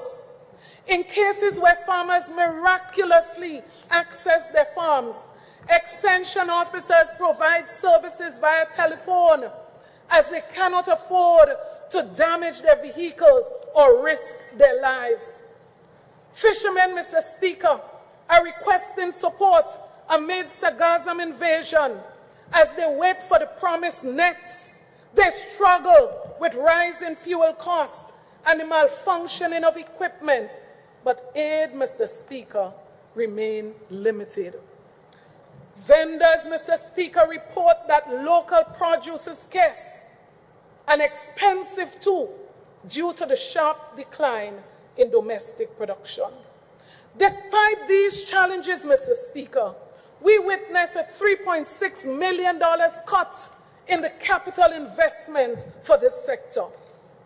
And although the government claims to have increased allocations for initiatives, the actual investment reflected in the capital budget has been reduced, notably affecting the agri-processing product initiative, food security initiative. Mr. Speaker, that's where it matters. Agriculture Development Assistance Program, that's where it matters most. Mr. Speaker, while farmers battle daily the challenges with pest management and control, the 2026 budget for this area was reduced. Mr. Speaker, where is it increasing? Where is it being reduced?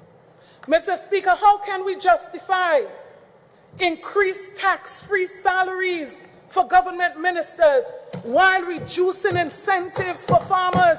How can we justify this? How do we justify, Mr. Speaker, allocating $11 million to Oil and Gas Committee? Not a drop of oil, $11 million allocated to a committee while insufficiently supporting farmers of this nation.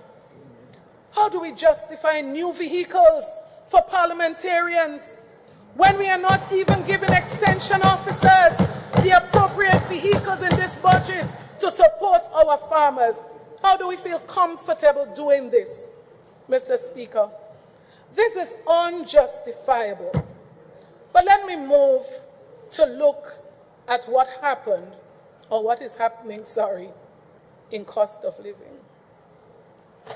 Mr. Speaker, I waited with grace.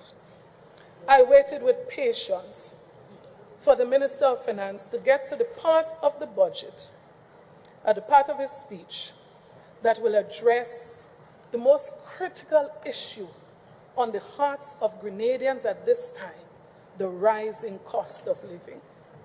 Mr. Speaker, I was appalled at the government's failure to introduce not one new serious measure to tackle the consistent increase in the cost of living. Mr. Speaker, one of the most insensitive and negatively impacting measures taken by this government since 2022 has been the reintroduction of all taxes and charges, including the reversal of the 25% reduction on non-fuel charge on electricity bill. It was difficult to understand how a government that claims to care about people could take an action like this and justify it by saying that the shareholders of Grenlec need to make profit. Mr. Speaker, we forget that the biggest shareholders of Grenlec, the people of Grenada, Carriacou, and Pitimatnip. So, Speaker, electricity is not a luxury. It is essential for daily living and a vital input for all business operations. Furthermore, Mr. Speaker, the government must know, as I said, that the majority shareholders of Grenlec are the people of Grenada.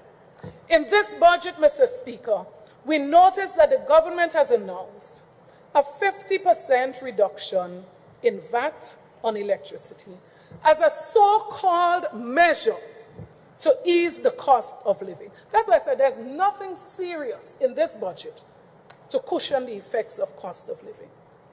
But, Mr. Speaker, it was conveniently overlooked to inform the public about the introduction of a new charge on electricity called the Renewable Energy Charge.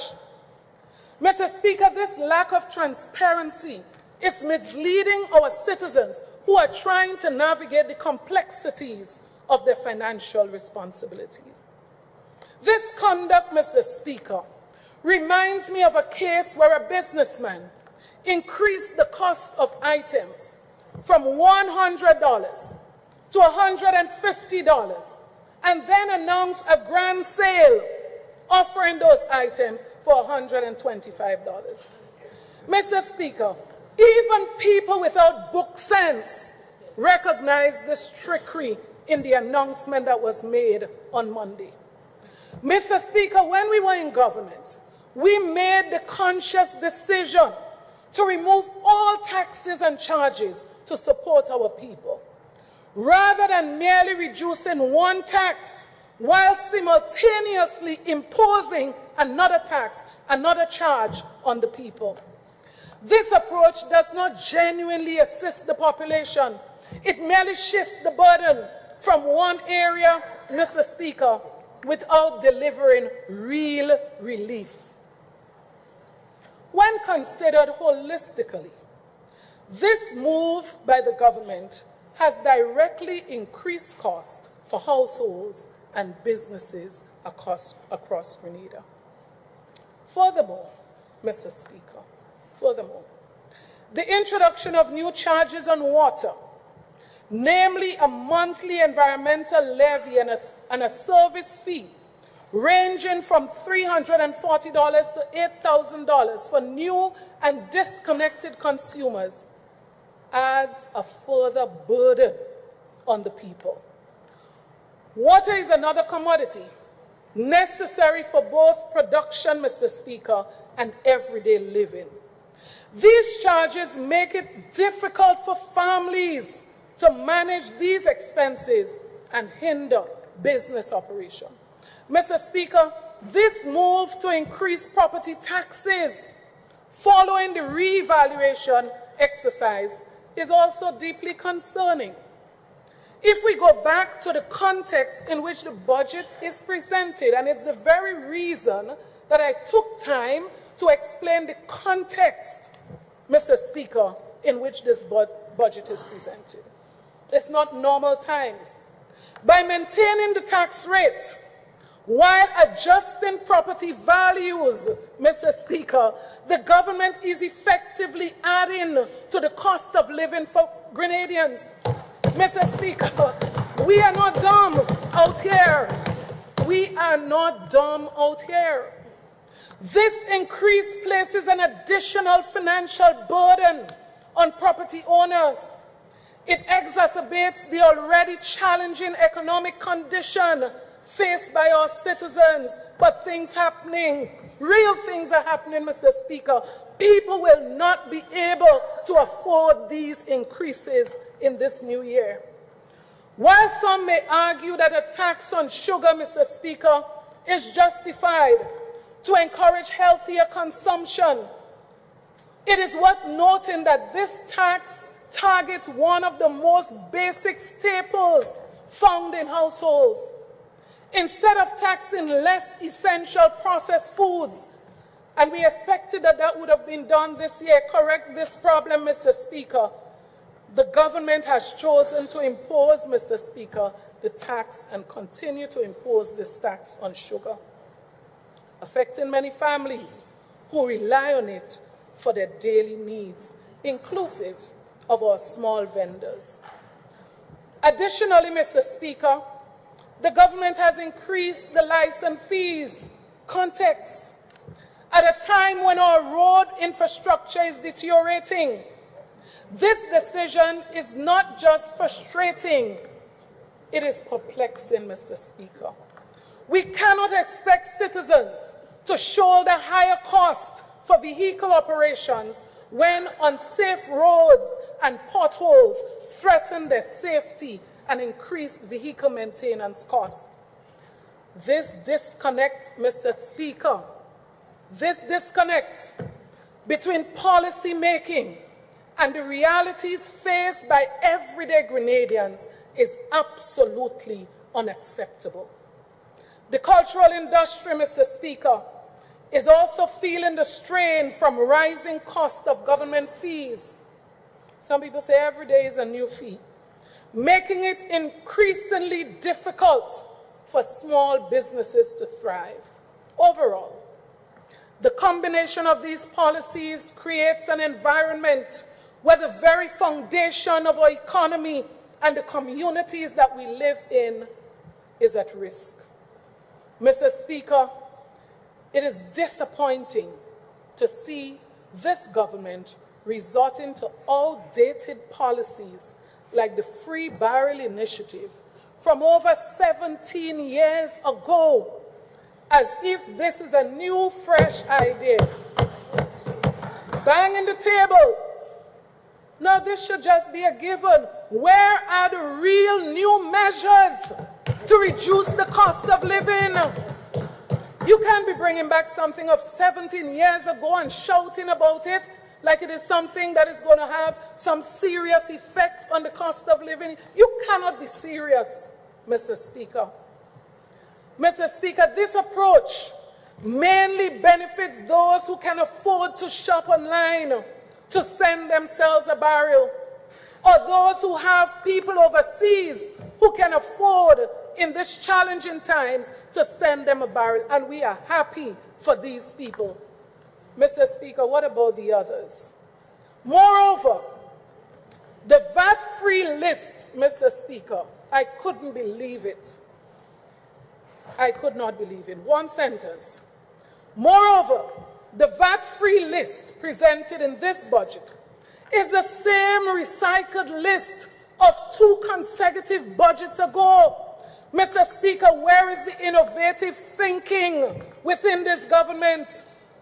When will we really see something happen for the people who are struggling with the rising cost of living? When? Mr. Speaker, I now turn attention back to Carriacou and Petit-Martinique. Mr. Speaker, Carriacou and Petit-Martinique starkly reveals this government's failure. No amount of speeches, no amount of PR can obscure the troubling realities, Mr. Speaker, our citizens are facing. They are suffering, they are waiting, and they feel abandoned. Mr. Speaker, Hurricane Beryl devastated 90% of Carriacou and Petit-Martinique, erasing homes, livelihoods, agriculture. Mr. Speaker, the World Bank post-burial assessment estimated, carefully listen, Mr. Speaker, not 20 houses, not 50 houses, not 100 houses. The estimate, Mr. Speaker, is 3,018 houses were lost. Yet, Mr. Speaker, more than a year later, the use of the CRIF project fund and other donor funds remained questionable. Mr. Speaker, less than 50 houses were rebuilt under the Build Back Better Houses or program, while families still live under tarpaulins and tents. Mr. Speaker, the government has reinstated, in the midst of all of this, the payment of property tax on the back of the people of Carriacou and Petit Martinique. I mean, what a shame. Where is your conscience? Where is your heart? At a time when many people's properties remain damaged. Mr. Speaker, elderly residents are unprotected from the harsh weather. Fisher folks are without the necessary relief for lost equipment. Farmers are unable to restart production in many cases, and hardware stores are struggling to survive with high outstanding payments owed by the government. Mr. Speaker, with a staggering $215 million allocated so far to relief efforts, the intended impact, as said before, is quite invisible. We must therefore ask ourselves, how can such a large sum, almost 5 times the initial budget, yield so little tangible progress? Where has the funding gone for Carriacou and Petit Martinique? And who is accountable, Mr. Speaker? There are no timelines. Until now, we cannot say what is the government's goal as it relates to construction of houses in Carriacou and Petit Martinique. We can't say clearly what that is. Numbers are being floated here, there, and everywhere, and we continue to fall miserably short of those numbers. Carriacou deserves more than empty assurances and promises. Mr. Speaker, Carriacou needs a genuine strategic plan for resilience and sustainable development. They need their homes to be rebuilt, Mr. Speaker. They need authentic, impactful support for farmers, proper equipment for fisher folks, roads that are essential for connectivity and recovery, and the rebuilding of the Windward Jetty. Mr. Speaker, what has been done before falls way short of the standard that is expected by the people in light of the fact that this administration received $118 million from CRIF payout alone, does not include the millions received from donors. Mr. Speaker, as this government allocates another $20 million for burial recovery in 2026, glaring absence of transparency, accountability, and the tangible results from the $215 million already spent should concern every single Grenadian. But, Mr. Speaker, the concerns are not abstract. They are deeply personal from the people who continue to suffer. As I prepared this presentation, Mr. Speaker, residents from Petit Martinique reached out to me, pleading for their voices to be heard in this honorable House. Mr. Speaker, they cannot understand, after all the promises and all the millions of dollars spent, only 5 Build Back Better houses were handed over in Petit Martinique. They speak, Mr. Speaker, and these are their actual words, the severe challenges in transporting construction material to Petit Martinique, the lack of proper logistical planning, the minimal support to affected businesses, and the frustration that they feel when they watch millions of dollars flow through the system, but very little reaching them in Pitimatnik. Mr. Speaker, these are not isolated complaints. These are the lived realities of our people. The citizens of Carriacou and Pitimatnik deserve more than vague assurances. They deserve clear answers, accountability, transparency, good governance. They still want to have that. The results are not repeated headlines and political showmanship. They want results. They want their lives to be improved. Meanwhile, Mr. Speaker, let us look at what is happening quickly in MIT and infrastructure. Mr. Speaker, the Ministry of Implementation and Transformation was established with great fanfare and even greater promises. It was promoted as the ministry that would get things done, the engine room of national development, the strategic powerhouse designed to unclog every pipeline, to accelerate project delivery, and finally bring long-delayed projects to life. Brilliant. Very, very brilliant. Mr. Speaker, despite the branding and the bold speeches, the reality is different. MIT has not succeeded in moving major government projects out of the pipeline. And while MIT was set up as a support mechanism, so I'm giving a little ease there. In leadership, Mr. Speaker, accountability must ultimately lie with the line ministries. In this case, the Ministry of Infrastructure and Works. Mr. Speaker, given the travel record of the line minister, many describe as the visiting prime minister, I don't know. It comes as no surprise, Mr. Speaker, that so many major projects remain stalled, delayed in many cases, or poorly executed. Mr. Speaker, presence is critical in leadership for success and results. Leadership 101 must say so. Across the portfolio, Mr. Speaker, we see project delays, massive cost overrun, poor supervision, faulty design, weak procurement oversight, groundbreaking with no completion dates, endless photo opportunities with no progress. Mr. Speaker, this is not transformation. This is probably stagnation dressed up with frills. Mr. Speaker, after more than 3 years, the facts are undeniable. This Ministry of Infrastructure is not functioning.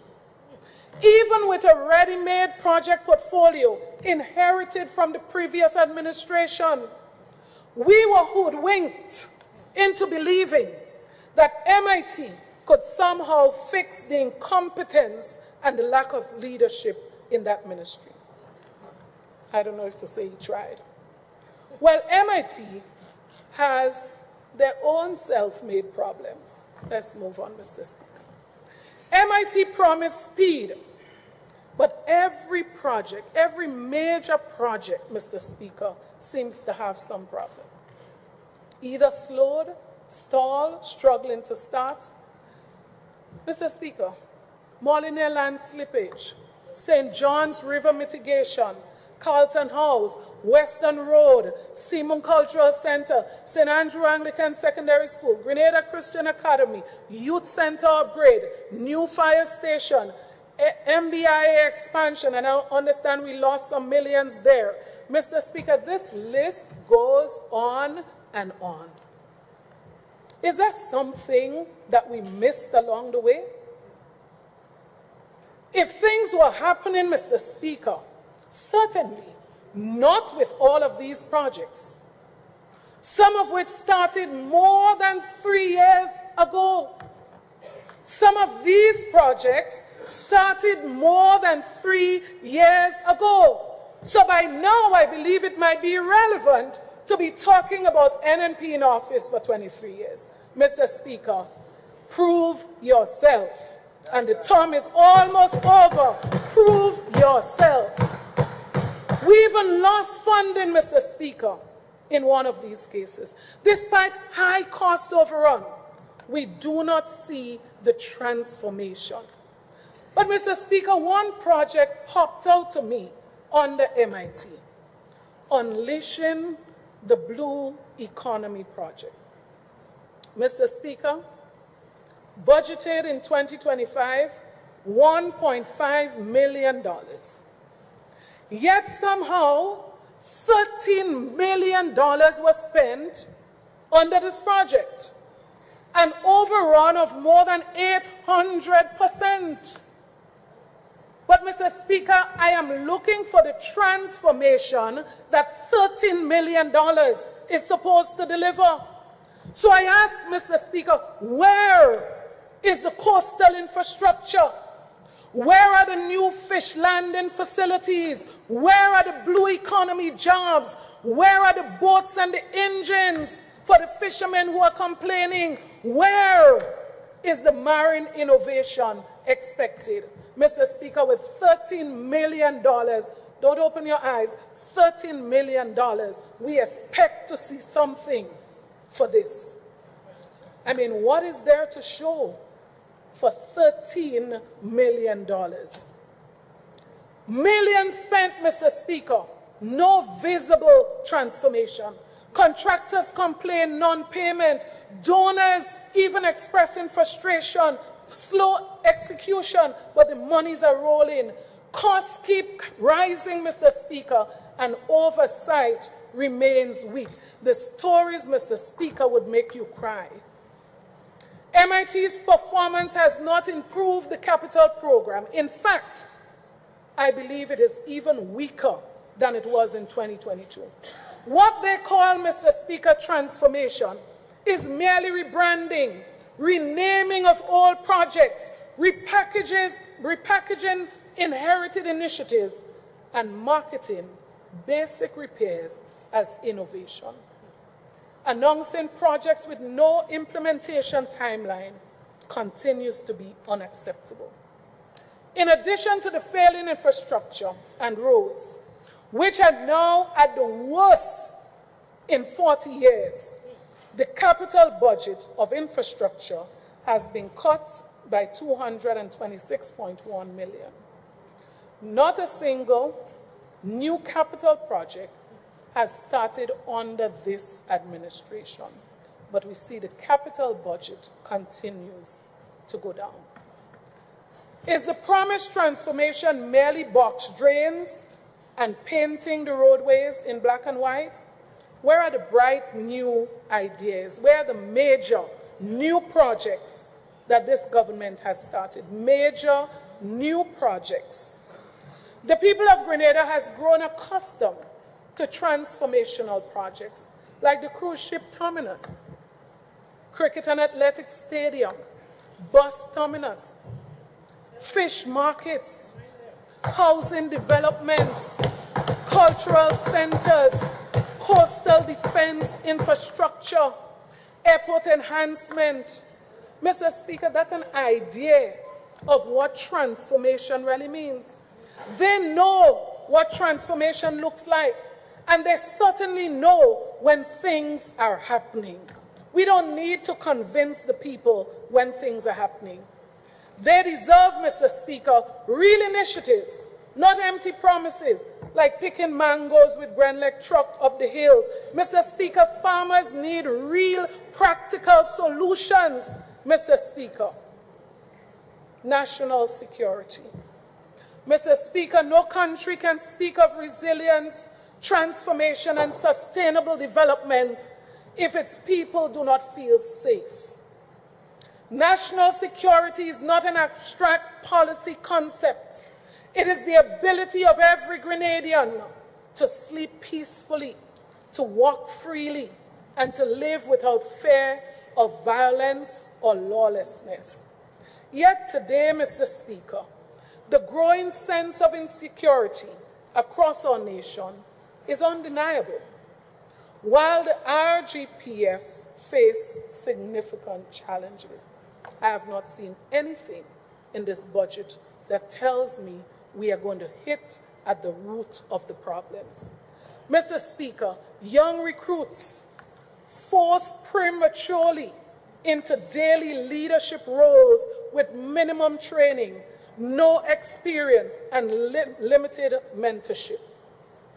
Officers are unable to respond to reports because of limited vehicles. St. Andrew South East Zone could go to the Grenville police station. Deep frustration within the RGPF over politicization, victimization, and collapse in morale.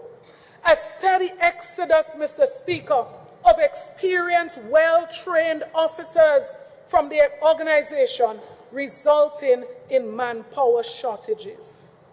This is not normal attrition, Mr. Speaker. This is a brain drain, and it possesses a direct threat.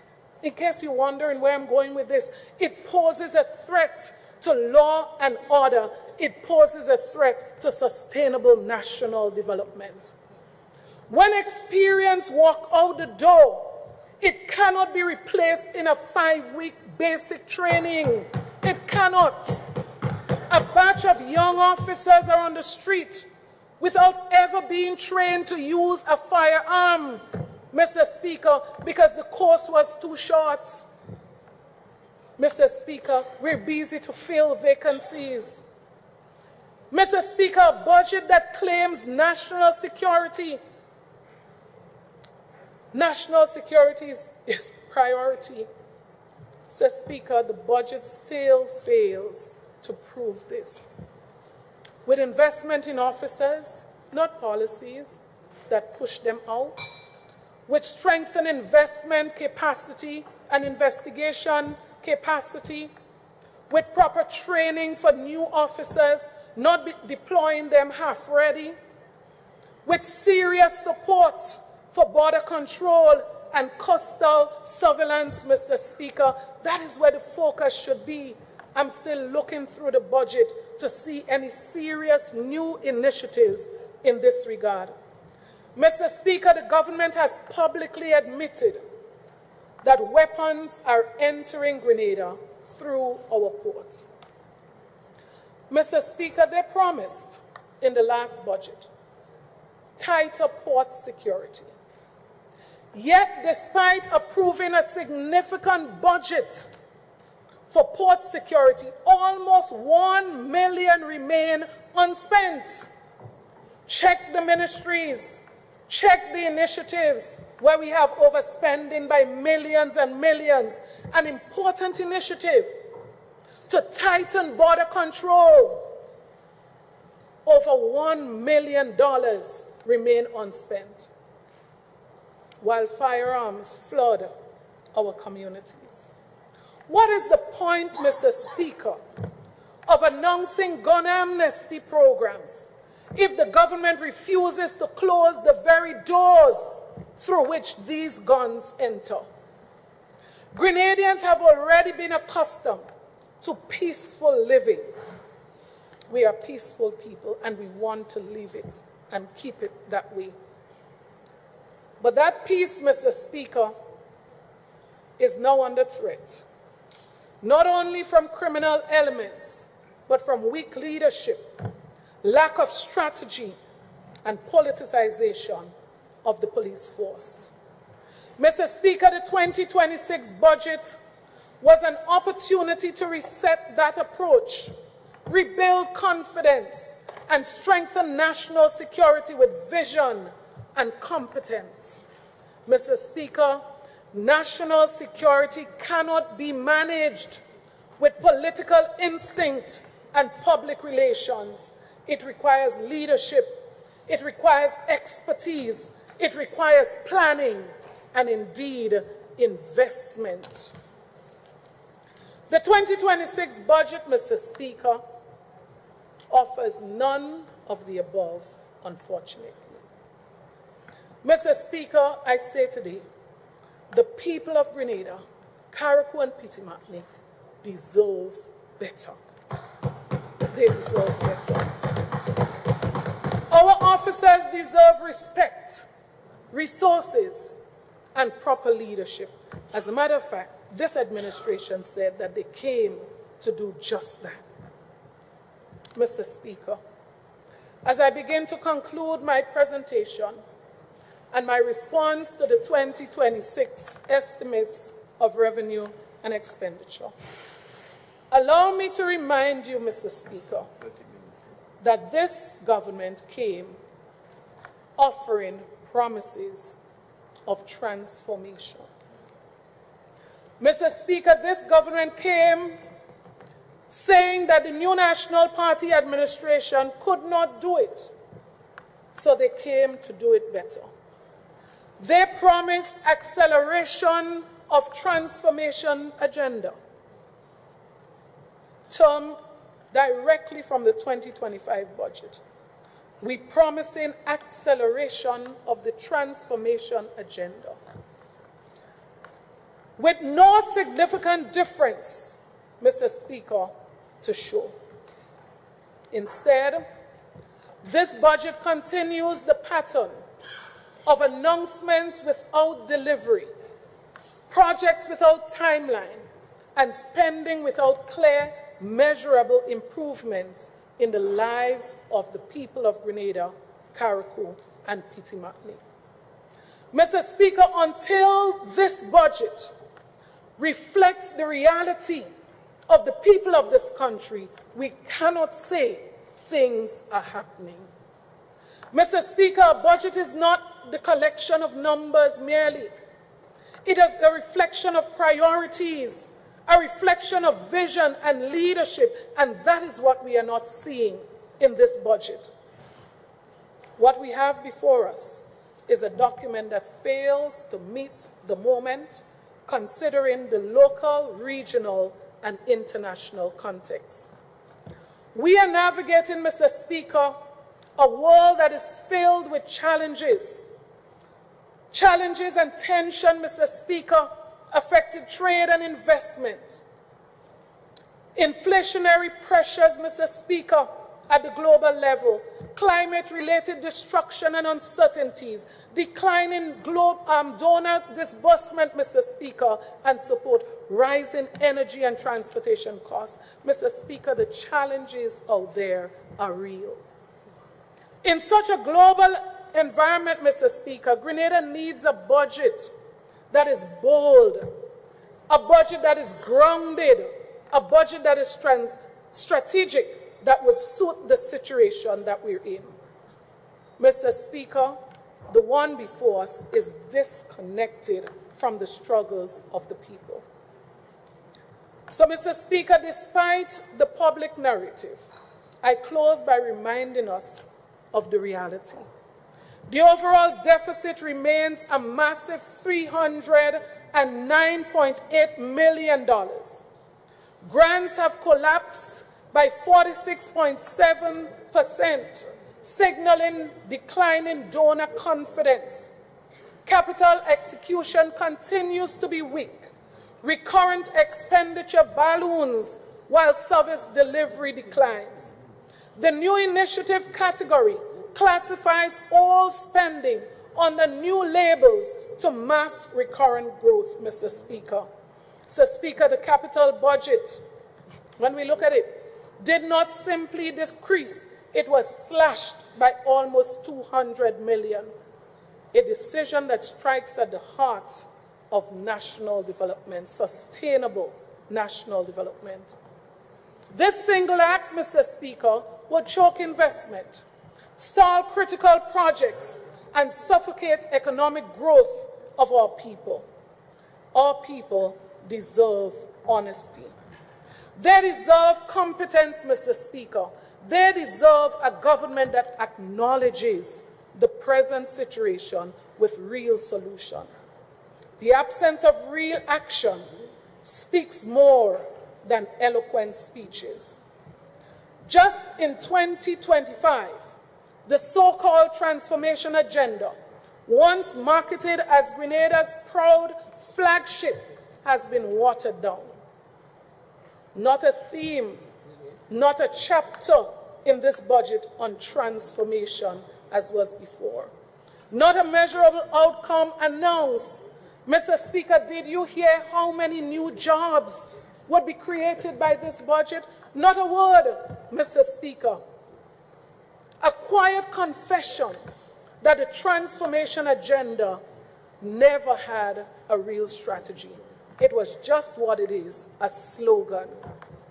Mr. Speaker, in good conscience, I just cannot praise this budget. It does not seriously address the critical issue that concerns Grenadians, cost of living. Mr. Speaker, the second, I believe, critical issue, it does not address health care. If you ask any Grenadian, what are the two issues affecting you most? I am certain you would hear health care, cost of living. And if you have a budget that does not seriously drive into addressing those two issues, it is a budget that has failed the people. Mr. Speaker, this budget does not provide economic opportunity and hope for our young people. It does not strengthen our productive sector. It does not prepare Grenada for the future as it relates to climate change and economic shocks in any serious way. It will not restore donor confidence to rebuild fiscal stability. This budget has failed the people. Mr. Speaker, this 2026 budget is not merely disappointing. It is a damning indictment of a government adrift in incompetence and shadowed by suspicions. We were promised transformation. Instead, we witness a calculated strategy of deception where public funds vanished and people are still without homes in Karakou. People are without adequate health care. And Mr. Speaker, fundamentally, there's a security issue. The staggering $215 million squandered on relief efforts for Karakou and Petit Martinique with very little to show. Don't tell us 50 houses. We should be on more than 200 build-back houses, coupled with an alarming $20 million again budgeted for 2026, forces us to demand answers about the accountability in this program. Even donors, Mr. Speaker, are asking questions about the accountability. This administration inherited a robust economy and has systematically dismantled it, creating record deficits while cutting crucial services and inflating its own expenditure. From neglect of the most vulnerable to our social programs and underfunding of our healthcare system to allowing our national security to crumble, this administration has perfected the art of PR without performance, groundbreaking without completion, promises over promises. Mr. Speaker, the people of Grenada, they are not looking for recycled initiative. They deserve a government that serves them. They deserve to know, not on a need-to-know basis. They deserve accountability. And this budget is a monument to self-interest. Just look at where the overspending is. Look at where the advance payments are. Look at the spending in health. Mr. Speaker, compare that, and you must conclude it's a monument to self-interest and a profound betrayal of the trust of the people of this country. Therefore, Mr. Speaker, it is a time for real answers, real actions, real accountability. In closing, I assure the people of Grenada, my commitment is unwavering. Our team will continue to defend your interests. We will continue to fight for fairness, accountability, and opportunity. And we will continue to champion the policies that would lift our nation. Mr. Speaker, members of this team, Mr. Speaker, will expand on several areas that I've addressed this morning and on other areas that I did not. Mr. Speaker, we continue this debate for the people of Grenada, Carriacou, and Petite Martinique. But it would be remiss of me, Mr. Speaker, to end without expressing sincere appreciation, first and foremost to give glory and honor to God Almighty. It is His grace, His wisdom, and protection that continue to guide me through the responsibility of public life. I remain deeply grateful for His unending strength. Mr. Speaker, my family, my husband, my children, my mother, and others, their love and support, I would never be ashamed to publicly say that I do rely on their support. Your patience remain a major part of my foundation. To my colleagues, Mr. Speaker, in the opposition, I thank you for your support. I thank you for your dedication. As simple as it is, I was moved this morning when my sister knelt down to plug on the charger for me. Mr. Speaker, this team, Mr. Speaker, continues to encourage me. To my dedicated staff and the support team, those who continue to encourage and support, those who pray for me daily, I truly am grateful to you. To the chairman and leadership, rank and file of the New National Party, I will never end this presentation not recognizing your continued support and your contribution in this journey. To the people of St. Andrew Southeast, this one is special. I thank you for your continued trust in me. I thank you for walking with me on this journey. I thank you for allowing me to be a voice in this house to represent you over these years. I say to you this morning, I proudly remain committed to serving you with love, integrity, and unwavering dedication to this service. This morning, I also say thanks to Mr. Speaker, yourself, other members of the team. I want to express appreciation for the new acting Clerk of Parliament who, overnight, fitted in perfectly in providing support to this process. Mr. Speaker, I want to say this together. Let us continue to put our country first as we build upon the legacy of the New National Party's government that cannot be erased. I encourage this government, let us build on it. We are quite comfortable, let's build on it. A legacy of good governance, equal opportunity, compassion, accountability, and service to people. A legacy that would never embrace hate, spite, intimidation, and political fear. We stand together, Mr. Speaker, for a better Grenada, a united Grenada for all, where every child has a chance, every family gets support, and every community has opportunities. That's the Grenada we continue to look forward to. Mr. Speaker, every citizen, where every citizen has dignity. Mr. Speaker, this was not intentional, but I add this. Mr. Speaker, I want to say this morning, I absolutely do not support bullying on social media. I absolutely do not support disrespect on social media.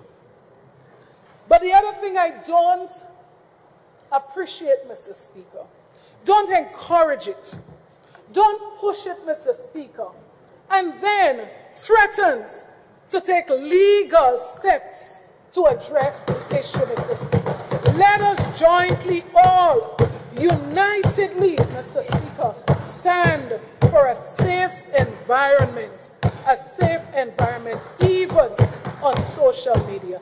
Grenada belongs to all of us, Mr. Speaker, and together let us build a better Grenada for all. May God bless this honorable house, Mr. Speaker. May God bless the people of Grenada, Carriacou, and Kitchener. Hi everyone, thanks for checking out the Bub Report's social media pages. If you'd like to get more videos, show highlights, and watch our weekly live show, follow our Facebook, Twitter, and Instagram pages, and also subscribe to our YouTube channel. You can catch repeat episodes on Wednesdays at 4 and 5 p.m. respectively on CRFM Radio and GBN TV in Grenada. We are also viewed on Sundays at 8 p.m. on WPG 10 throughout the Caribbean. Thanks for watching.